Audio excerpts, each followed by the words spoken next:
So we're on Sutra 1.6 this week. Pramana viprayaya vikalpa nidra smritaya. So in 5, it talks about the 5 kinds of mental modifications that are either painful or painless. And 6 is listing these 5. So right knowledge, misconception, verbal delusion, sleep, and memory. 7, pratyaksha, anumana, agama, pramanani. The sources of right knowledge are direct perception, inference, and scriptural testimony. So if I'm having an experience directly, if it's direct perception, it's me in it. I am directly involved in what's happening. So how is this still part of mind clutter? How is this still part of my obstacles, things that are in my way? Well, if we think about, we start with this very clear, open mind, but then we have to filter it through all of our stuff, our karmas, our garbage, our judgments, our self-punishment, whatever it may be, all of our stuff, sadnesses, fears, yada yada, ego. So even though I'm directly experiencing it, my sight may not be clear, which means that even my direct perception is in my way. Inference. When we're inferring something, we're assuming something. We do this all the time. We say, oh, well, did you hear about her? This is how this is going to go. And we assume something good, something bad is going to happen.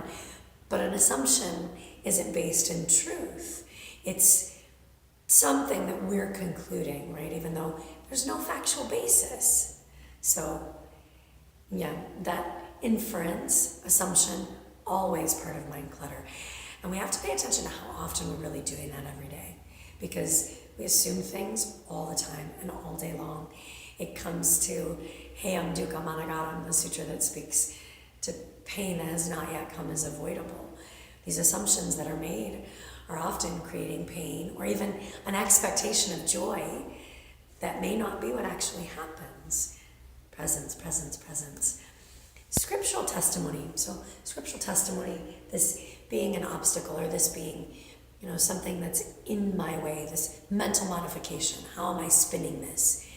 You have to remember that scriptural testimony means any spiritual book that speaks to you, anything that speaks to the philosophy of who you are and how you are.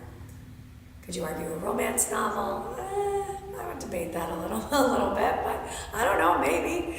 So it really is anything that speaks to your soul, your spirit, and your path and where you're going. I think what's really important, and part of the reason that this gets in our way, is because every book is written by someone.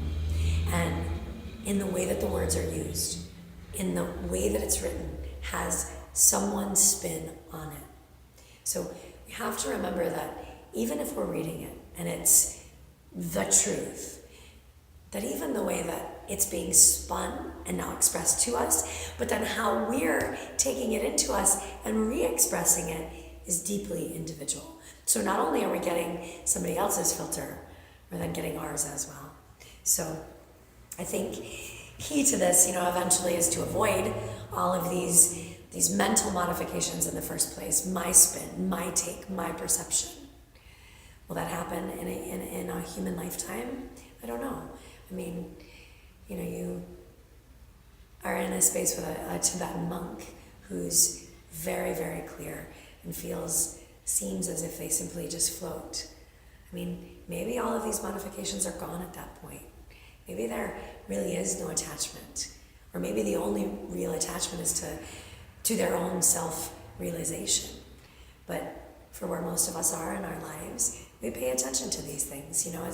As we're coming through our yogic path, saying to myself, all right, I know I'm directly experiencing this, but am I spinning this negatively? Or am I spinning this too positively? Is there expectation attached to it? Is there judgment attached to it?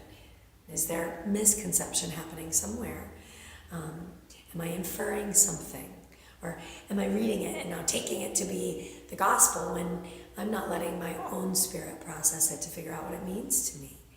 These questions are important to ask always. It's in the questions that we find not only the answers, but even better, those answers that then lead us to more questions, which is svadhyaya, which is the whole point of the self-study or continued exploration on the path that we're trying to travel. We have to remember that it's called a practice. It's not a perfect. It's a practice in every possible way. We're practicing how to be kind. We're practicing how to be truthful.